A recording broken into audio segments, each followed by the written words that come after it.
Good morning, dear students. My name is Yukta Jharbade and my subject is Remedial Biology. And today topic is living organisms from Unit 1. Here starts with the definition. So living organisms can defined as entities that exhibits the following characteristics which distinguish them from non-living matter. Means जो living organisms होते हैं वो non living matter से कैसे अलग होते हैं. They are capable of performing essential life process like growth, reproduction, metabolism and responding to stimuli from the environment. ठीक है. A living organisms can be broadly defined as entity that first point है as a cellular structure. Cellular structure means जो अपने cell wall होते हैं, nucleus होते हैं, mitochondria होते हैं. नेक्स्ट पॉइंट है is capable of maintaining homeostasis, जो इंटरनल और एक्सटर्नल एनवायरनमेंट को मेंटेन करते हैं. Next point can grow, reproduce and adapt to its environment. Means particular outer environment में वो कैसे अडेप्ट करते हैं, ग्रो करते हैं, रिप्रोड्यूस करते हैं. Next point can respond to external stimuli.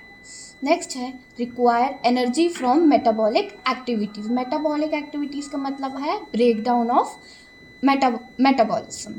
फिर है living organisms can range from unicellular entities जो सिंगल सेल से बने होते हैं like bacteria to multi cellular organisms जो दो से ज़्यादा बन के सेल्स बने रहते हैं like plants, animals and human beings. फिर नेक्स्ट है अपना characteristics of living organisms. Living organisms exhibit several fundamental characteristics that allows them to survive, reproduce and evolve.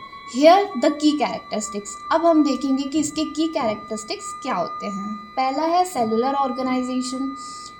पहला है all living organisms are made up of cells, जैसे मैंने पहले बताया. The basic structural and functional unit of life.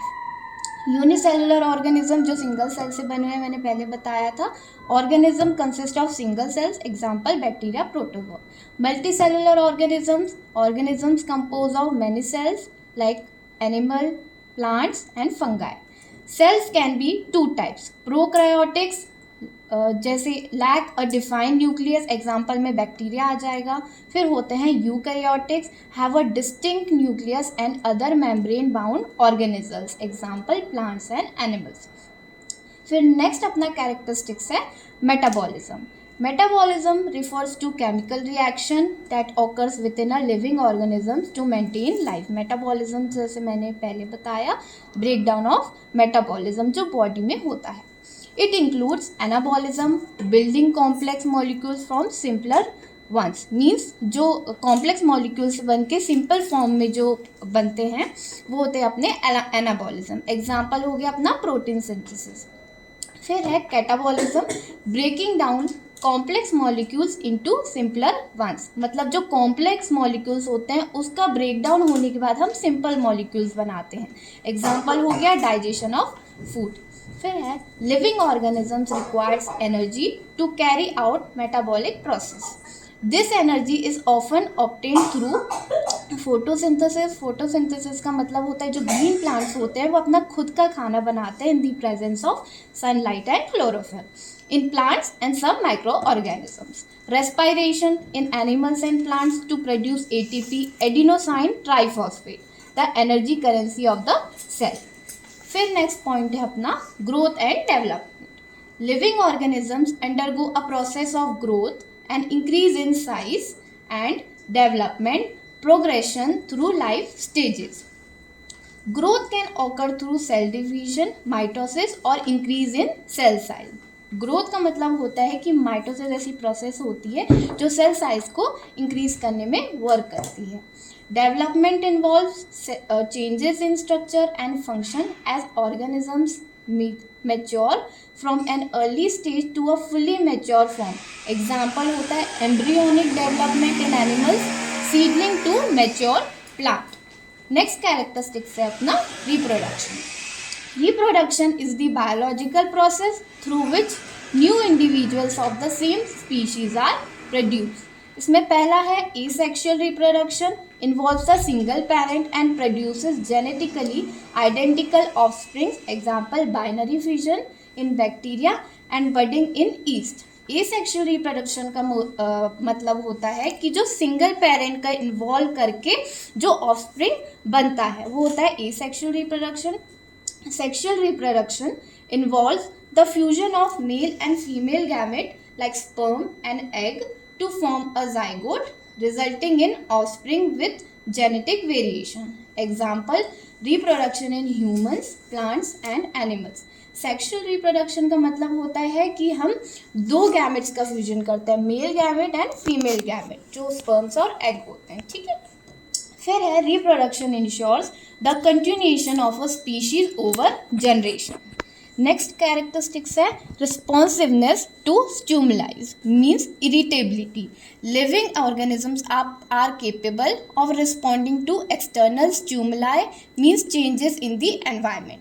External stimuli का मतलब होता है कि आउटर एनवायरनमेंट में क्या क्या चेंजेस हो रहे हैं. फिर नेक्स्ट है stimuli can be physical, light, heat और केमिकल प्रेजेंस ऑफ फूड और डेंजर. मैंने जैसे बताया स्टिमुलाई का मतलब होता है आउटर एनवायरनमेंट में फिजिकली और केमिकली क्या क्या चेंजेस हो रहे हैं. फिर है the response can be behavioural. Example, an animal moving towards food और अवे फ्रॉम डेंजर. और physiological example, increased heart rate when frightened. Then this ability to respond to stimuli helps organisms adapt to their environment and survive. Means organisms बाहर कैसे adapt कर रहे हैं, कैसे survive कर रहे हैं जो outer environment होता है. Next characteristics है homeostasis. Homeostasis is the ability of living organisms to maintain a stable internal environment despite external environment. जैसे मैंने पहले बताया होम्योस्टेसिस का मतलब है कि इंटरनली और एक्सटर्नली कैसे हम एनवायरनमेंट को मेंटेन करते हैं. इसके एग्जांपल हैं टेम्परेचर रेगुलेशन, जैसे human maintains a constant body temperature. जैसे हमने देखा है पर्टिकुलर इंडिविजुअल का एक बॉडी टेम्परेचर होता है. नेक्स्ट है water balance. Example, the kidney in humans regulate water level in the body. मतलब पर्टिकुलर इंडिविजुअल की बॉडी में जो किडनी फंक्शन करता है वाटर रेगुलेशन में. नेक्स्ट है this characteristics helps to organisms function optimally and maintain health. Next है अपना adaptation and evaluation. Over the time, living organisms undergo evaluation which leads to changes in their genetic makeup and their across generation. Means पुराने time में, अभी के time में human beings कैसे अपने आप को evaluate करते हैं, पर्टिकुलर हैबिटाइट में कैसे अपने आप को अडेप्ट करते हैं. Adaptation refers to the process by which organisms become better suited to their environment through changes in behavior, structure और physiologically. मतलब behavior में वो अपने आप को कैसे adapt करते हैं, structurally और physiologically. Natural selection is the mechanism driving evolution where organisms with advantageous traits are more likely to survive and reproduce. Particular individual कैसे अडेप्ट कर रहा है, कैसे इवैल्यूएट कर रहा है हर एक एनवायरनमेंट में, हर एक एरिया में. सो यहाँ हमारा पूरा इंट्रोडक्शन, डेफिनेशन जो लिविंग ऑर्गेनिजम्स का है वो ख़त्म होता है. आई होप आपको ये टॉपिक क्लियर होगा. Thank you.